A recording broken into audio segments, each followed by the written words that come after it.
Hi guys! Ito na naman po tayo. May panibago na naman tayo i-arrange. Ito yung mga flower na napili ng customer.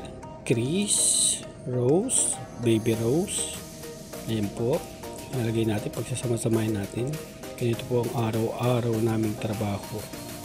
Pag ikaw isang florist, ganito lagi ang gagawin mo, mag-arrange. Gumawa ng bouquet.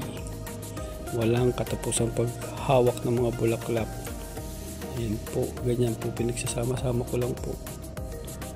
Ayan, wala pong kapaguran, kahit pagod ka na, wala pa rin hinto, gagawa at gagawa ka pa rin pag may customer. Ayan yung Solidago, ayan yung Astromeria, i-arrange pa natin, ay nalaglag tuloy. Ayan, damputin natin. Ayan yung Solidago, ina-arrange ko po, nilalagay ko kung saan yung magandang pwesto ng mga flower para maganda yung presentation natin. Siningit ko lang yung tulip na ibinuk ako. Kumuha rin ako ng dahon, leather pen. Ayan, lagay natin. Dito po ang araw-araw natin ginagawa. Wala pagpasok hanggang mag-uwian.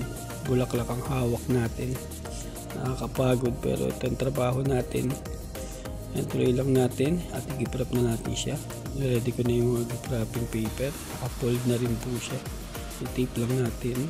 Tuloy-tuloy lang po ang pagko-cover. Ganyan lang po. Para po maging bouquet na siya. Ayan.